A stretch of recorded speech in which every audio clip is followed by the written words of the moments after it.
Welcome to the Proactive Women Podcast. I'm your co-pilot, Fran Marie, and as our pilot gets ready, we're going to be talking about Social Security. So grab the girlfriends, the golden girls, whomever, the business owners, because we're going to cover Social Security. Now, we may have to do this in two parts because Social Security is ever changing. So get ready for our pilot, Joyce Palmer, our founder and managing partner of JP Financial Group, LLC. You can go online and find us. You can also find us on Proactive Women Podcast on any platform you listen to. So are you ready for some Social Security? We got to get CMC with the Social Security. Ladies and gentlemen, Joyce Palmer.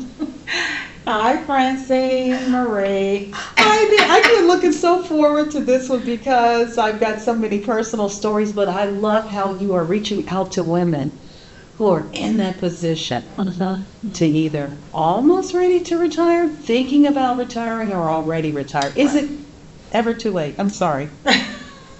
It's never too late. Social Security is one of those foundational tools in your retirement toolbox. And let me do full disclosure. We did do a phenomenal Social Security webinar, and we had a little bit of technical difficulties. Some people weren't able to get on, and we weren't able to do the recording as we had planned. So this is kind of like a remix. You can do a remix of Social Security or a remix. But Social Security is that important. It's so important that you cannot do retirement planning without having a conversation about Social Security. Social Security is not as sexy maybe as we would want it to be, but it is definitely a fundamental piece of the retirement planning piece. Social Security is under a lot of scrutiny right now. It is the hot topic everyone is talking about.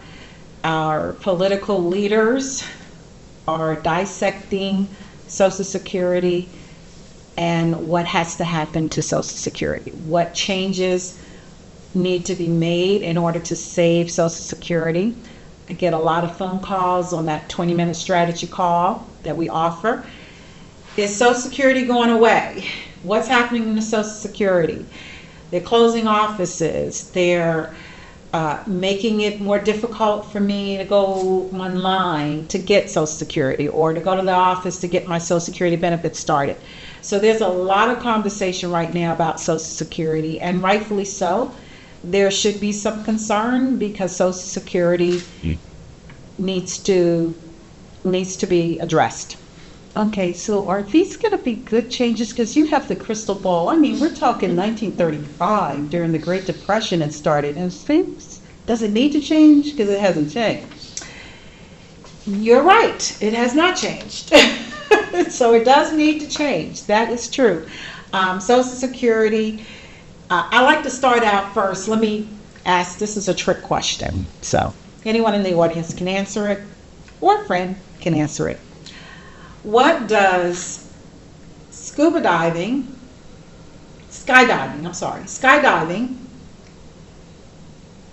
brain surgery, and Social Security have in common? You can't do all of them at the same time. Well, if you heard of that, You better be, those are tricky ones. Those are serious, could end up in trouble scenarios. you want to get it right the first time. You want to get it right the first time. It's no do-overs with skydiving or brain surgery or Social Security. Social Security is that important. You want to get it right the first time. So you want to make sure that you're maximizing your benefits, you understand when and how to take your benefits, that you're not leaving money on the table when it comes to Social Security. You want to get it right the first time. So that's why one of the things that we do is a Social Security analysis, where we dissect your financial situation and we plug in Social Security scenarios. You know, when should you take it? How should you take it? How much will it be? Are you eligible for certain benefits? But just understanding Social Security and making sure when you do file for your benefits that you are doing it right. I like that because we thought. I know some of us thought, well, heck, I'll just change my Social Security benefits. I'll stop and start. I'll trick them. That's right. No, That's there's right. no tricking them. There's no tricking them, right? So when we talk about the changes that, so first of all, we know Social Security has to be addressed, so it needs to be changed. I think you have to start first with understanding a little bit about how Social Security started and how did it get where it is today. So a little history on Social Security, okay? Social Security started in 1935 during the Great Depression. So it came about as a result of a crisis. The Great Depression led to a lot of Americans living in poverty, a lot of widows and children without their spouses that didn't come back from the war.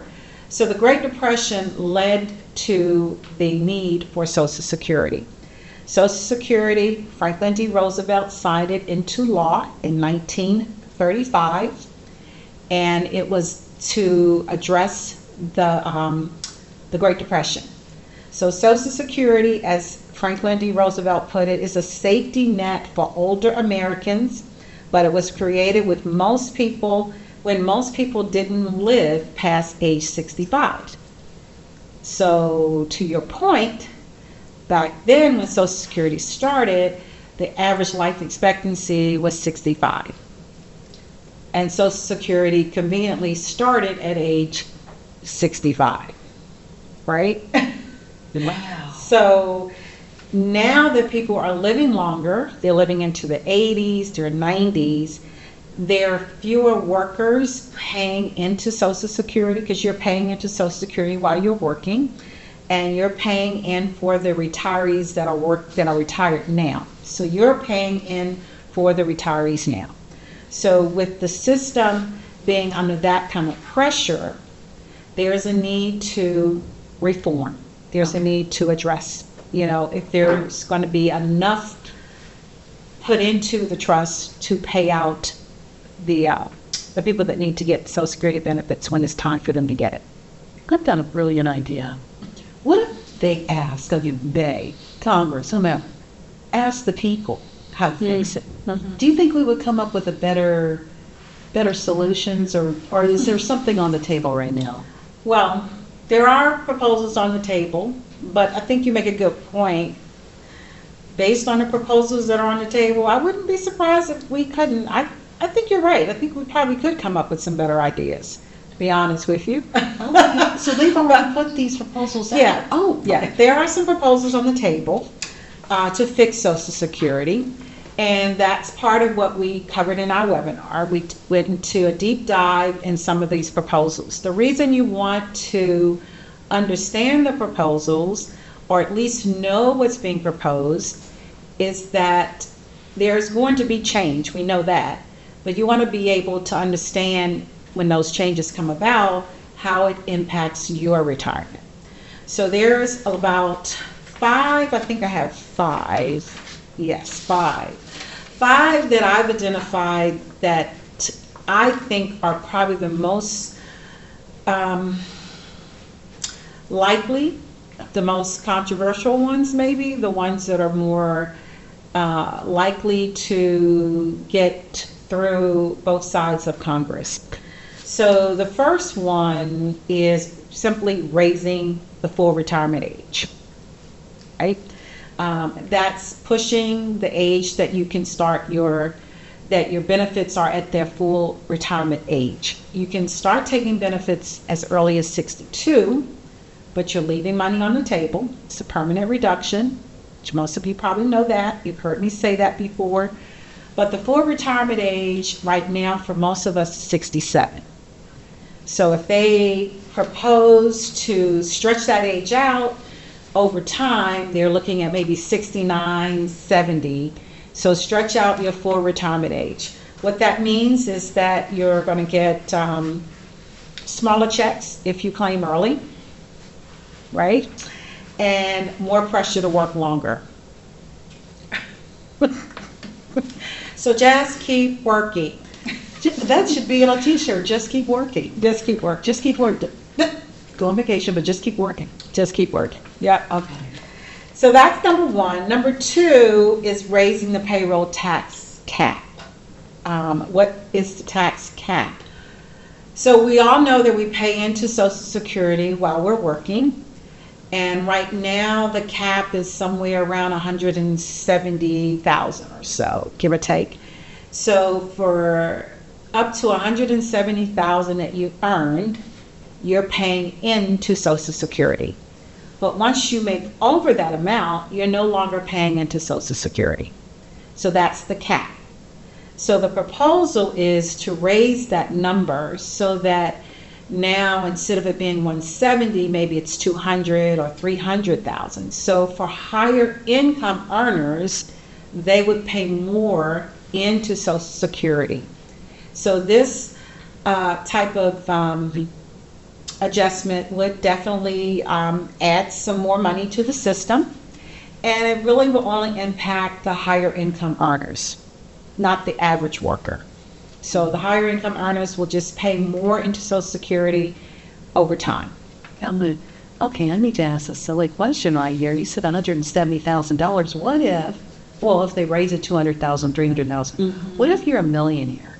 Do you kind of escape the whole tax situation? See, that's where the point is. So if you make $1 million, if you're only paying into Social Security up to 170,000, everything you make over 170, you're not paying into Social Security anymore.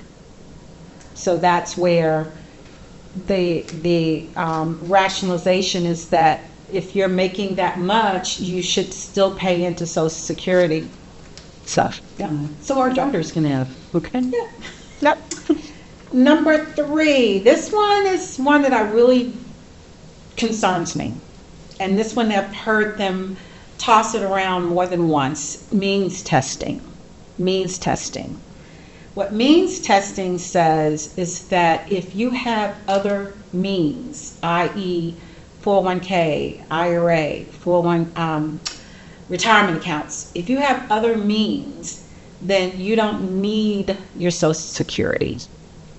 So your Social Security benefits could be reduced or eliminated based on your means. So the problem I have with that is who's going to determine means? Is it 200,000? Does that mean I have means and I don't need my Social Security? Or is it 2 million? That's a big difference, right? So means-based would reduce the benefits that higher income retirees would get. The other problem with that is you've paid into the system already. So what happens now to what? So you're saying I paid in, so now I'm going to be penalized because I did the right thing of saving and building up my retirement nest egg. So you're saying because I did the right thing and saved up my retirement nest egg, I don't need my Social Security. So that one's pretty controversial. Ouch. Right? Yep, means testing. Okay. Number 4 is changing the COLA formula. And it's not going Pepsi to Cola. Right. It's not the soda, y'all. It's not the soda. It's not the soda. But it is the tea. It is tea. The COLA formula, cost of living adjustment formula. So right now, the cost of living adjustment formula, it goes on the Consumer Price Index. And that's how they determine how much your Social Security benefit may increase each year. So one of the things they're proposing is changing it to what they call chain CPI. And all it really means is that the chain CPI is supposed to gauge people's spending and increasing their spending based on more things that are realistic. For an example, if things go up, instead of buying steak, you might buy chicken. So the chain CPI would actually end up giving you lower cost of living adjustments over time. So instead of getting, I think the last one right now is 2.5, you may get 1.5 cost of living adjustment. So your Social Security benefits would go up by a smaller amount. Yep, cost of living adjustments. Okay. And then the last one is the big one, right? And this one, we may, like I said, we may have to go to part 2 on this one because this one is crazy. Privatization.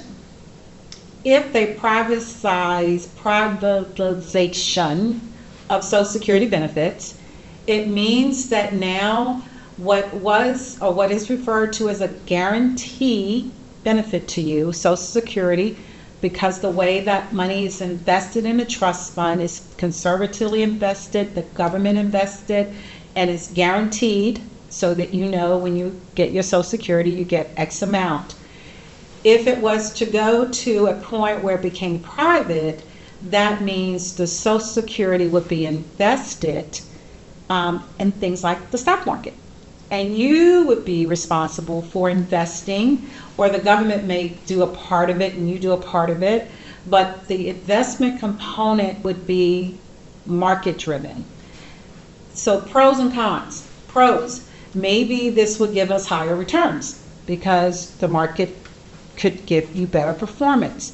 Maybe you would have more control over your Social Security because it's now your money, you're investing it, and you could, pass it on versus the way it is right now, you don't control it. But the downside is the same problem. It's in the market. So now what's been known for hundreds of years to be a guaranteed benefit is no longer guaranteed because it's based off of the stock market returns. So if the market does crash, so does your Social Security. The other piece of that is it will be even more important, and that's why I'm so excited about what JP Financial Group does, because now if that happened, you have to be working with a financial advisor. You're going to need someone not only to help you with your 401k and your IRA, but you're going to need someone now to help you with your Social Security to make sure that when you get to retirement, you have some money, that you haven't, invested it poorly or lost it, and now there goes your retirement. So it's a big deal, and it's one that definitely is getting a lot of leverage. You're the trusted source because I just had a vision right then. You're the trusted source that we need because I'm thinking, well, nephew, he's really good with money. Maybe we should let him manage my Social Security. Right. He does good in Vegas. That's right. Well, I went to Vegas, Auntie, and I took your Social Security fund and I put it all on number 7. So you've got to work now till you're 90. And he'll say it with a straight face. That's right. But I'll get it back. I'll get it back. You'll be fine. We'll take care of you. Yeah. Well, you'll come live with us. Yeah. Yeah, it's scary. And I think that the reason, like I said, the reason it's getting so much traction is because there are some valid points. I mean, maybe if you're a savvy investor or you're working with JP Financial Group and you have someone who is guiding you and helping you build out your planning, you may be able to make those dollars last longer. You may be able to grow it more and then create something that you could pass on to your children. So there's just a lot of if, ands, and buts. There's a lot of moving parts. Administratively, could they do this overnight? No, this is something that would take, a time to implement. So it's just a lot of moving parts to it. Right, because we wake up to headlines, we're like, We should get our face with it. That's what's happening.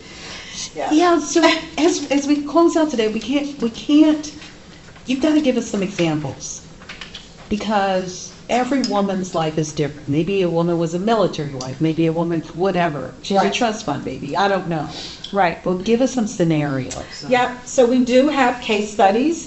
Case study that we talked about on the webinar. We've used if you start your benefit early. I get this question a lot. Should I start my benefit early? I can turn my Social Security right on as early as 62, which is for most people, that's the earliest you can start your benefit. There are a few exceptions to that. Should I start it at 62, or should I wait till my full retirement age? Or I heard that if I wait past my full retirement age, my Social Security benefit's going to grow even more. So in this example, we have Diane, who decided to take her benefit at 62. So she decided to start early. By doing that, she's taking a 25 to 30% reduction. And that's a permanent reduction. It does not go up later. It's a permanent reduction. Her benefit in this case is $1,400 a month. Jill, on the other hand, decided to wait past her full retirement age to age 70 to get the delayed credits, the earned credits. Her benefit amount maxes out at $2,480. So big difference between the two. If we look at where's that break-even point, by age 80, Diane would have collected more overall, but Jill's monthly benefit would have been 77% higher.